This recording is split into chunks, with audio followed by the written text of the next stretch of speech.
I'm making a procedurally generated civilization. At least that's what the titles of my devlog call it. But when I actually thought about what it is I'm procedurally generating, it's actually an entire world for the player to explore. My goal is to create a vibrant fantasy world full of wizards and druids, knights and rangers, dragons and krakens, and all kinds of races from orcs to vegetable people. Yeah, that's right, little corn and pumpkin people. In February, me and my wife had our firstborn son, and so game development came to a screeching halt. On top of a new baby, I was still attending class every day, so between school and being exhausted, there was no time for my game. But in a way, that was just what I needed. I needed time to think about what this game actually was. I did a little soul searching and a lot of pondering, and I had an epiphany when I was playing the hit video game The Binding of Isaac.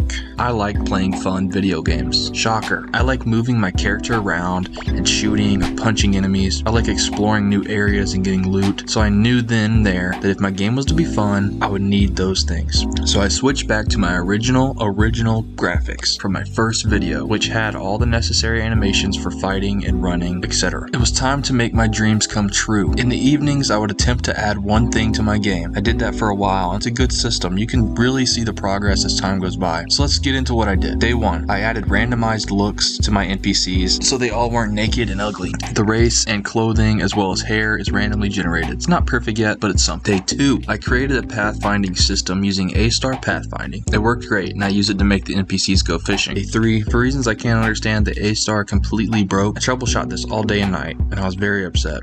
I even got my brother, professional engineer, to look it over, and neither of us knew what went wrong. Day 4, I scrapped A-star and instead used Godot's built-in navigation layers. I set navigation layers on all tiles I wanted walkable, and Godot pretty much did the rest. It was a lot more simple than A-star, but not as efficient. For one thing, having navigation baked into each tile that's walkable makes procedural generation slower, and the NPCs don't navigate as good as A-star's Manhattan pathfinding. One day I plan to go back and tackle the issue. Day 5, it was time to overhaul my world generation. The main reason I switched graphics in the beginning was because I could not figure out how to generate multiple tiles together to form one object. My house tiles, which serve as the symbol for my towns, are comprised of a 2x2 grid, meaning it's 4 tiles needed to create the house. When generating the map, I had no way to tell it to place those specific tiles together, but now I was determined to create the system. What I came up with was to use an array and populate it with the coordinates of the house tiles. I created a function that iterated through this array, starting with the top left tile, and placed them at the correct coordinates around each other. Without getting too boring, basically what the system does, it takes the coordinates on the map where the generator wishes to place a town, and it takes the coordinate of the town tile and adds them together to create a new coordinate where it places the tile. Once I made the system, I realized I can simplify the process. Before, I was hard coding every tile coordinate into the array, but if you're smart and not dumb like me, you know that if you get the top left corner of a rectangle and the bottom corner, you can get the coordinates in between for those two values. So I made a function that did just that to avoid the headache of typing out every coordinate. I used the same method to make trees later on. Day 6.